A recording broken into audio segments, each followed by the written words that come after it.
Hello friends, നമസ്കാരം. എല്ലാ കൂട്ടുകാർക്കും എൻ്റെ പുതിയ വീഡിയോയിലേക്ക് സ്വാഗതം. ഞാൻ ജനു ജനാർദ്ദനൻ മൂക്കുതല. ഇന്ന് ഞാൻ വന്നിരിക്കുന്നതൊരു കയ്പ്പയ്ക്ക കൊണ്ടുള്ള ഒരു മെഴുക്ക് പുരട്ടി, അതുകൂടാതെ നാടൻ വെള്ളരിക്ക കൊണ്ടുള്ള ഒരു നാടൻ മോരുകറി. ഇത് രണ്ടും നാടൻ ഊണിന് നല്ലൊരു കോമ്പിനേഷനാണത്. തീർച്ചയായിട്ടും നമ്മൾ മലയാളികൾക്ക് ഏറ്റവും ഇഷ്ടപ്പെട്ടതും ഈ നാടൻ കറികളാണല്ലോ. അപ്പോൾ അതുകൊണ്ട് വീഡിയോ സ്കിപ്പ് ചെയ്യാതെ കാണുക. ഇഷ്ടപ്പെട്ട ലൈക്ക് ചെയ്യാനും കമൻറ്റ് ചെയ്യാനും ഷെയർ ചെയ്യാനും മറക്കരുത്. അതുപോലെ ആദ്യമായിട്ടാണ് എൻ്റെ വീഡിയോ കാണുന്നതെങ്കിൽ തീർച്ചയായിട്ടും നിങ്ങൾ എൻ്റെ ചാനൽ ഒന്ന് സബ്സ്ക്രൈബ് ചെയ്യാനും സപ്പോർട്ട് ചെയ്യാനും മറക്കരുത്. നമ്മളിതിൻ്റെ വീഡിയോ കാണാം കേട്ടോ. ഞാനിതിലേക്ക് എടുത്തിട്ടുള്ളത് ഒരു നാടൻ വെള്ളരിക്കയാണ്.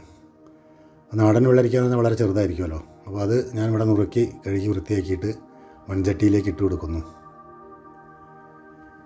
വേവാൻ ആവശ്യത്തിനുള്ള വെള്ളം കൂടി ഇതിലേക്ക് ഒഴിച്ചു കൊടുക്കുന്നു. 1/2 ടീസ്പൂൺ മഞ്ഞൾപ്പൊടി, 1 ടീസ്പൂൺ എരിവുള്ള മുളക് പൊടി, ഇത്രയും ചേർത്തിട്ട് നമുക്കിത് വേവാൻ വയ്ക്കാം. ഏകദേശം ഒരു 10 മിനിറ്റ് കൊണ്ട് ഇത് വെന്ത് കിട്ടുന്നതാണ്. അപ്പോൾ നമുക്കിത് അടച്ചു വെച്ച് വേവിക്കാം. എന്തായാലും ഇതവിടെ കിടന്ന് വേവട്ടെ. അതിലിടയ്ക്ക് ഞാനൊരു കാര്യം പറഞ്ഞു. ഒരു 3 പച്ചമുളക് ഞാൻ അവിടെ അരിഞ്ഞു വെച്ചിട്ടുണ്ടായിരുന്നു. 3 എണ്ണമല്ല, ഒരു പച്ചമുളക് 3 ആക്കി അരിഞ്ഞു വെച്ചതാണ്. അതുകൂടി ഞാൻ അതിലേക്ക് ഇട്ട് കൊടുക്കാൻ മറന്നതാണ്. അത് ഇട്ട് കൊടുത്തിട്ടുണ്ട്. ഇനി ഇതവിടെ കിടന്ന് വേവുന്നതിലിടയ്ക്ക് നമുക്ക് ഇതിൻ്റെ അരപ്പ് കൂടി തയ്യാറാക്കാം. അപ്പോൾ അരപ്പിന് വേണ്ടിയിട്ട് ഞാനിവിടെ എടുത്തിരിക്കുന്നത് ഒരു അരമുറി നാളികേരമാണ് കേട്ടോ. ഇതിലേക്ക് ഞാനൊരു 3/4 ടീസ്പൂൺ ചെറിയ ജീരകം കൂടി ചേർത്തിട്ട് ആവശ്യത്തിനുള്ള വെള്ളം, വളരെ കുറച്ച് വെള്ളം ഒഴിച്ചു കൊടുത്താൽ മതി.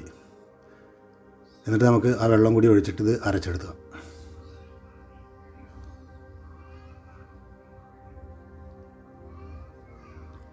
അരയുന്ന രീതിയിലുള്ള വെള്ളം ഒഴിക്കുക. കുറവാണെങ്കിൽ വീണ്ടും കുറച്ച് ഒഴിച്ചു കൊടുക്കാം കേട്ടോ.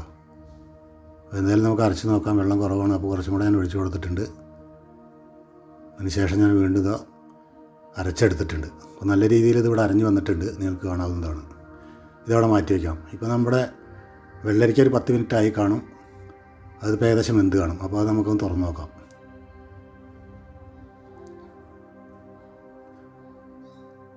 ഇതാ വെള്ളമൊക്കെ വറ്റി നല്ല രീതിയിൽ വന്നിട്ടുണ്ട്. അപ്പോൾ ഇത് വെള്ളരിക്ക ഏകദേശം വെന്തമാതിരി കാണുന്നുണ്ട്. നോക്കാം നമുക്ക്. അപ്പോൾ നല്ല രീതിയിൽ വെന്തിരിക്കുന്നു. അപ്പോൾ ഇനി ഒന്നും താമസിക്കേണ്ട, ഉടൻ തന്നെ നമുക്ക് ഈ അരച്ച് വെച്ച അരപ്പിലേക്ക് ഒഴിച്ചു കൊടുക്കാം. മിക്സിയിൽ കുറച്ച് വെള്ളം ചേർത്തിട്ട് വീണ്ടും ഇതിലേക്ക് ഒഴിച്ചിട്ടുണ്ട്. ഇനി നല്ല രീതിയിലൊന്ന് ഇളക്കി യോജിപ്പിക്കുക. ഇതിൽ ഞാൻ ഉപ്പ് ഇട്ടിട്ടില്ല കേട്ടോ. ഉപ്പിടാൻ മറന്നതാണ്. ഉപ്പ് നമുക്കിടാം. ഇനി ഇത് അടച്ചു വയ്ക്കൊന്നും വേണ്ട. വെറുതെ ചെറുതായിട്ടൊന്ന് കുറച്ച് ഇതെന്താണെന്ന് വെച്ചാൽ കുറച്ച് ഉലുവാപ്പൊടിയുണ്ട്. ഒരു 1/2 ടീസ്പൂൺ ഉലുവാപ്പൊടി ഞാൻ ഇതിലേക്ക് ചേർത്തിട്ടുണ്ട്.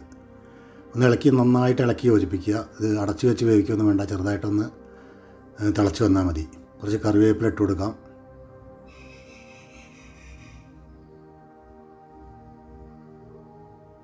ചെറിയ തീ വെച്ചാൽ മതി കേട്ടോ. ഓവർ തീയായാൽ നാളികേരമൊക്കെ പൊട്ടിപ്പോവും. അപ്പോൾ അതിൻ്റെ ആ ഭംഗിയൊക്കെ പോകും. ഉപ്പ് ഞാൻ ഇപ്പോഴാണ് ഇട്ട് കൊടുക്കാൻ പോകുന്നത്. 2 ടീസ്പൂൺ ഉപ്പ് ഇട്ട് കൊടുക്കുന്നുണ്ട്. ആവശ്യമെങ്കിൽ നമുക്ക് വീണ്ടും ഇട്ട് കൊടുക്കാം. മോരുകറിയായ കാരണം കുറച്ച് ഉപ്പ് എപ്പോഴും കൂടുതൽ വേണ്ടി വരും. അത് പുളിയുള്ളല്ലേ. ഇപ്പോൾ ഏകദേശം നമ്മുടെ മോരുകറി റെഡി ആയിട്ടുണ്ട്. ഇനി നമുക്കിതിലേക്ക് മോരൊഴിച്ച് കൊടുക്കാനുണ്ട്. അപ്പോൾ അതുകൂടെ ഒഴിച്ചു കൊടുക്കണം. ഇത് 1 കപ്പ് മോരുണ്ട് കേട്ടോ. മോരല്ല, തൈരാണ്. ഇത് മിൽമയുടെ തൈരായ കാരണം കുറച്ച് പുളി കുറവാകും. അപ്പോൾ ഞാൻ 1 കപ്പ് എടുത്തിട്ടുണ്ട്. സ്വല്പം വെള്ളം അതിനോട് ചേർത്തിട്ട് ഞാൻ ഒഴിച്ചിട്ടുണ്ട്. ഇത്രയും ആയപ്പോൾ നമ്മുടെ മോര് കറി ഇവിടെ റെഡിയായി. ഇനി നമുക്കിതിലേക്ക് കടുക് താളിക്കണം. അപ്പോൾ നിങ്ങൾക്കിവിടെ കാണാം, അത്യാവശ്യം ഒരു നല്ല ഗ്രേവി ആയിട്ടാണ് വന്നുള്ളത്. ഇനി ഇത് ചട്ടിയിലിരുന്നിട്ട് ഒന്നുകൂടെ, ചട്ടി പെട്ടെന്ന് ചൂടാറില്ല, അപ്പോൾ നല്ല കൊഴുത്ത രീതിയിൽ വരും. ഇനി അത് നിങ്ങൾക്ക് കുറച്ച് കഴിഞ്ഞാൽ കാണാം. അപ്പോൾ പാൻ വെച്ചിട്ട് അതിലേക്ക് വെളിച്ചെണ്ണ ഒഴിക്കുന്നു, കടുകിട്ട് പൊട്ടിക്കുന്നു, കുറച്ച് ഉലുവ ഇട്ട് കൊടുക്കുന്നു,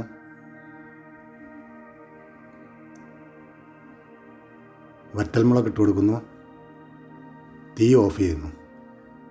ഇനി ഒന്ന് ഇളക്കി യോജിപ്പിച്ചതിന് ശേഷം ഇതിലേക്ക് കറിവേപ്പില കൂടി ചേർക്കുന്നു.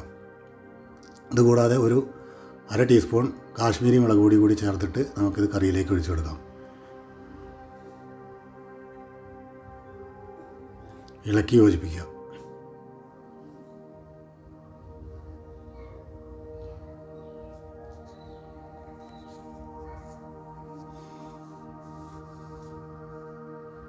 നമ്മുടെ തൈര് കറി, അടിപൊളി തൈര് കറി ഇവിടെ റെഡിയായി. മോര് കൂട്ടാൻ എന്ന് പറഞ്ഞാൽ മതി, അതാണ് ഏറ്റവും ഭംഗി.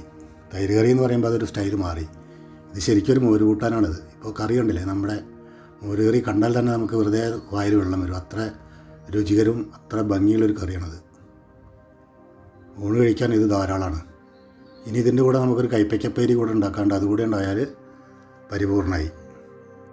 അപ്പോൾ മോര് കറി ഇവിടെ റെഡി ആയിട്ടുണ്ട്. അത് നമുക്കിവിടെ മാറ്റി വയ്ക്കാം. ഇനി അടുത്തതിൽ ഉപ്പും പുളിയൊക്കെ നോക്കിക്കോളണം. പുളി നോക്കാനുണ്ടായിരിക്കില്ല, പുളി അത്യാവശ്യം ഉണ്ടായിരിക്കും, തൈരല്ലേ.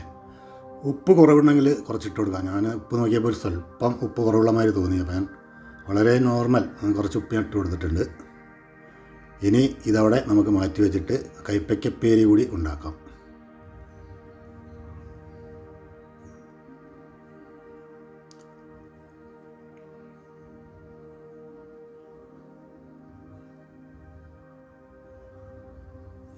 അപ്പോൾ അതിനായി ഫ്രൈ പാൻ വെച്ചിട്ട് അതിലേക്ക് കുറച്ച് വെളിച്ചെണ്ണ ഒഴിച്ചു കൊടുക്കുന്നു. കടുകിട്ട് പൊട്ടിക്കുന്നു. വറ്റൽമുളക് ഇട്ട് കൊടുക്കുന്നു. ഉള്ളി ചതച്ചത്, വെളുത്തുള്ളി ചതച്ചത്, കൊച്ചുള്ളിയാണ് കേട്ടോ, കറിവേപ്പില ചതച്ചത്, ഇത് മൂന്നും കൂടി ചതച്ചതാണ് കേട്ടോ, ഇതിലേക്ക് ഇട്ട് കൊടുക്കുന്നു. ഇത് ഗോൾഡൻ ബ്രൗൺ ആവുന്നത് വരെ വഴറ്റിക്കൊണ്ടിരിക്കുക. അതിന് ശേഷം നമുക്ക് ഇതിലേക്ക് ഒരു 1/2 ടീസ്പൂൺ മുളക് പൊടി, ഒരു 1/4 ടീസ്പൂൺ മഞ്ഞൾപ്പൊടി ഇട്ട് ചേർത്തിട്ട് ഒരു 1/2 മിനിറ്റ് ഒന്നുകൂടി ചേർത്തിളക്കാം. 1/2 ടീസ്പൂൺ മുളക് പൊടി, 1/4 ടീസ്പൂൺ മഞ്ഞൾപ്പൊടി. ഇനി ഇതൊന്ന് കൂട്ടി യോജിപ്പിച്ചതിന് ശേഷം കൈപ്പയ്ക്ക ഞാനവിടെ വേവിച്ച് വെച്ചിട്ടുണ്ട്. ഉപ്പെല്ലാം ഇട്ടിട്ട് വേവിച്ച് വെച്ചിട്ടുള്ളതാണ്. അത് ഇതിലേക്ക് ഇട്ട് കൊടുക്കാം.